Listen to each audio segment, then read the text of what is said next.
right, Joel, we're live again. We're here with Dan from LiveU, correct? So Dan and his company have been nice enough to hook us up with some internet connection for this live stream here at VidCon. Obviously, the most important aspect of the live stream in general, because 30,000 people are here, everyone's using the internet.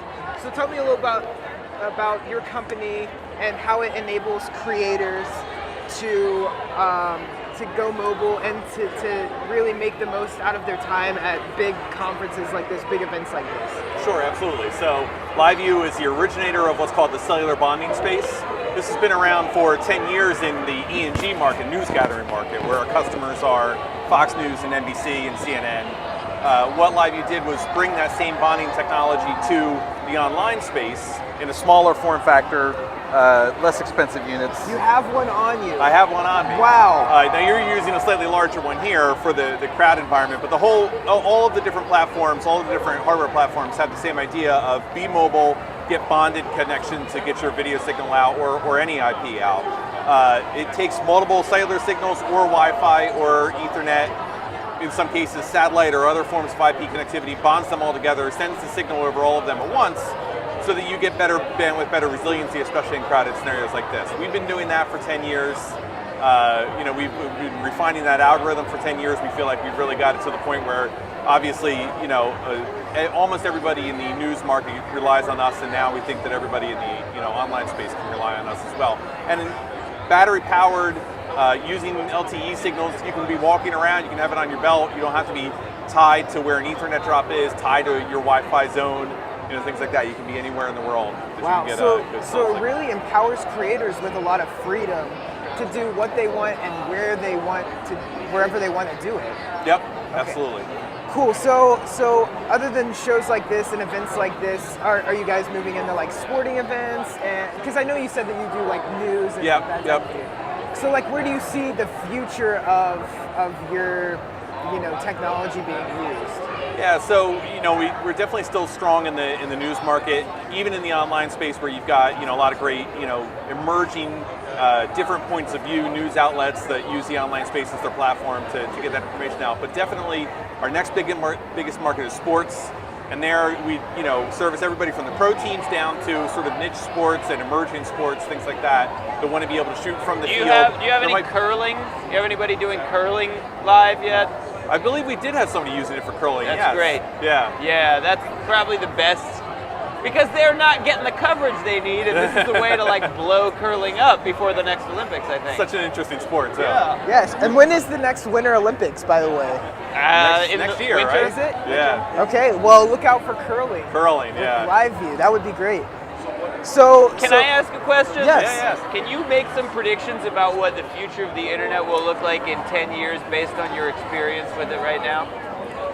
Sure. It's going to be mostly from the kind of nerdy engineering side, obviously, but... Start there, but try to extrapolate it out for what it would mean for people who are making stuff. Okay, yeah, all right. So in the next 5 years, we're going to see the availability of high bandwidth wireless explode, right? Because the cell carriers, which are arguably in a way the most powerful companies in the country today, are working on what's called 5G, and 5G enables speeds of over a gigabit on wireless. So as that technology emerges, and it's not as far away as we think, you're going to go from cell phones that can do 100 megabits a day to cell phones that can do gigabits a day. It's interesting for me to bring that up because then is there still a role for bonding? That's a whole other long conversation. We think there is. But in one way or the other, there's going to be such a plethora of available wireless bandwidth that I think this sense of I'm walking around, the same sense that we have now of I'm walking around and I can pull it out and I can take a photo or picture anywhere because my camera runs on a battery, my phone runs on a battery, and I can just use it anywhere, is going to be true for live. I can pull it out and not worry about how good is my connection or what's the video going to look like. Is it going to be blocky or grainy? You just pull it out, start shooting, and you're going to be live from anywhere. I think that's going to really enable a kind of content creation that is a lot more live and spontaneous. It brings up a question for me. Does that mean that we're going to get to a society where we have a limited number of people who are incredibly active and a much larger number of people who are almost entirely inactive because they'll be able to live virtually through the people who are being more active, as opposed to a society where everybody was at sort of a baseline of a similar level of activity?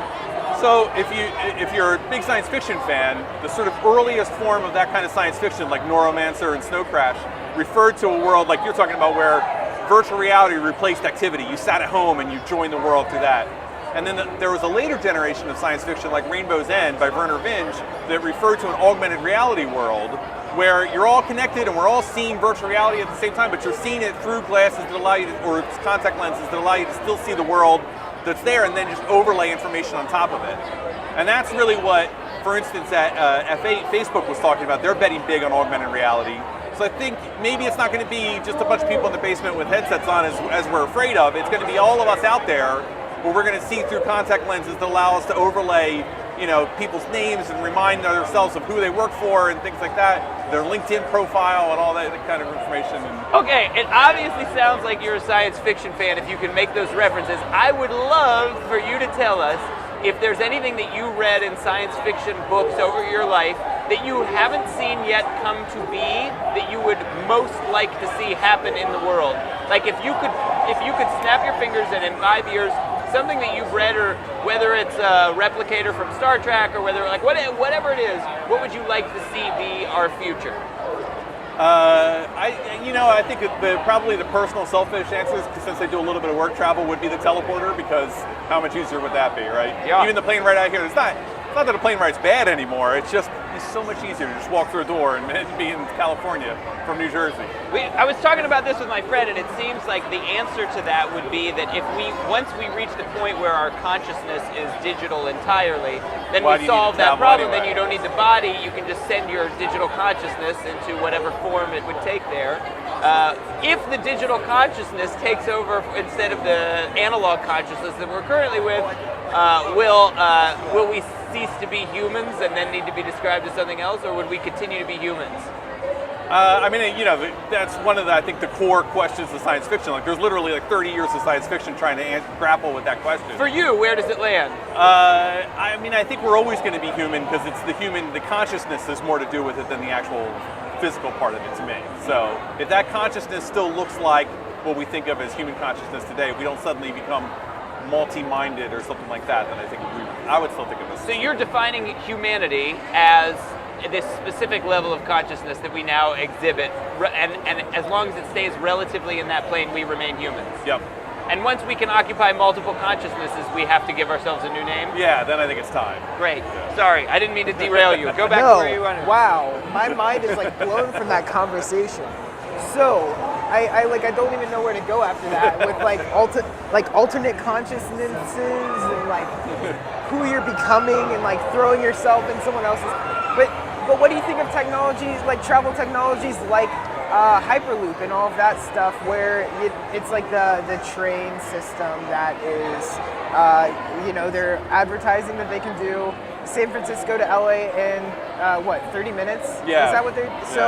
So Elon Musk and creators like that, because I think that obviously when we're here in VidCon, we think of a creator as someone who makes videos and stuff like that, but we don't necessarily think of creators as someone like Elon Musk, who has revolutionized modern technology as we know it. I mean Tesla. He's doing a lot of stuff with SpaceX, but with traveling in general, how do you see him revolutionizing that with Hyperloop? Because we flew here, and I couldn't fall asleep, and I'm sure that the same thing happened with you. It just puts strain on your back and your neck and all that stuff. You can't wait to get there. So if there was a system where you could get there in 30 minutes, like a car ride or something. So I think that creators like Elon Musk are much more influenced by creators like YouTube creators than we might realize, because I think that modern sense of engineering is a lot different than the old days, where that engineering took place in a secretive lab, and it was a single inventor working on something that they weren't sharing with the world until it was done, and then they sort of released it and revolutionized the world. Now the sense of inventing is this sort of, hey, I've got an idea, let me throw it out there, which is basically what Elon did with Hyperloop, right? It was, I've been thinking about this and I have an idea for it, but I'm already busy with 2 other companies, so here's the idea, other people run with it, right? Yeah. And I even see their kind of, like with Tesla, their sort of building process of let's put an idea out there, see how, not even in a physical form, just a a tweet or an Instagram or a YouTube video and see how the world reacts to it, and then if they react to it a certain way, that's a good idea. If they point out the flaws in it, then that's a bad idea. So I think there's less of a divide between that physical, I'm a maker that needs to go to a lab and work with circuit boards, and I'm a maker that happens to shoot video content. There's far less of a divide there than we might think, and the sort of styles of figuring out what works and what doesn't are getting closer and closer together. What do you think is the best way for ideas, like when they're not coming from somebody as influential as Elon Musk, what's the best way for an idea to rise to the top in 2017? Well, I mean, it's hard not to say that that's the social platforms, right? I mean, that is the platform that Facebook and YouTube has built. But I mean, is that the best way for an idea to move forward, or the easiest way for an idea to move forward? Aren't they sort of one and the same? Because getting it to a large enough audience and being able to get feedback from that audience, and fairly instantaneous feedback from that audience. I mean, it's hard to kind of. It's all crowded together in my mind. That's all, it's interesting because I mean, it's interesting because it gets to the question of then how much feedback is necessary for an idea to be considered valid, right. Or can the idea exist with validity on its own even before it's getting that feedback? Like, for example, was his Hyperloop idea valid before he made it public? Or did it have to go public and then be vetted by other people before it was considered a valid idea?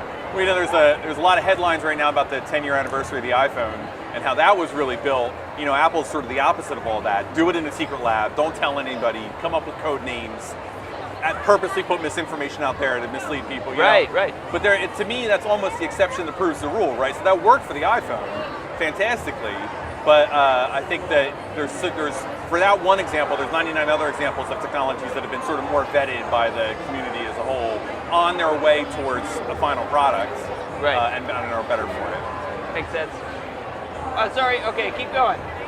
What else do you want to talk about? You in the NBA at all? Are you going to be watching the NBA draft tonight? I can't say I'm a big sports guy, no. Okay. As you might be able to tell from the science fiction. I mean, I've seen Joel's in the sports. But did you watch Guardians of the Galaxy? How about that? I did, yeah. Okay, what'd you think? I thought it was good. Maybe not quite the milestones that the first one was. Fair enough. Yeah. You might want to come back later because we're actually having one of the actors from Guardians of the Galaxy, Volume 2 on. At 1:40, he'll be joining us, Steve Agee. So, I'm definitely coming back. Yes, make sure to stop back. Yeah. We're definitely looking forward to having him on, and I know science fiction fans like you will definitely enjoy that. Nice. So what do you think of the audience here? It's a much younger audience than previous years at VidCon. What do you think that means for platforms like YouTube and emerging platforms? Are they going for a much younger audience, or is this a sign that they should be targeting that younger audience? I mean, it's very interesting for us since we are coming from that news background, and you might consider that, somewhat traditional, a little bit of a staid, industry in terms of culture and attitude. So to see a conference like this, it is, it's exciting for me because there's so much energy here. I hate to just sort of make that, I'm sure everybody my age is cringing at making that conclusion of like, oh, youth means energy, But let's face it, there's a lot of excitement here that I think you wouldn't necessarily have with an older crowd. And I think that that's great that companies are, going after that. And I don't just mean from a dollars perspective, I mean from a let's enable creators, let's empower creators, let's see what interesting things we get from it. Because companies are out to make money, but I don't think that means that they don't get pleasure from the idea of look at all the people that used our tools created. Look at all the great things that they made with that. So. Yeah. Well, I think that you have a great product that's going to empower a lot of emerging creators and a lot of emerging ideas in the sports world, in other entertainment worlds. And we appreciate you joining our show and providing the technology to make it happen. Everybody, give it up for Dan from LiveU. Thanks for coming on. We really appreciate you showing up and providing us, and tell us about the backpack and plug the social media stuff. Oh, it says this is the LiveU Solo. You can get it, you find out more about it, and get it at solo.liveu.tv. $1,500. Bond multiple modems. Plug your camera into it. Shoot from anywhere. Go straight to Facebook Live, YouTube, Twitch. Wherever your video is going. So definitely check it out online at solo.liveu.tv. What's your and the Instagram social media handle? Instagram, yeah. Oh no, our marketing department's going to kill me. I don't know our Instagram handle right off the top of my head. All right, you know where you can find them, LiveU.com. Dan, thank you for joining us. Thank you. And we appreciate you letting us use your technology to make this show happen. Heck yeah. Thank you. Our pleasure. Thanks, man.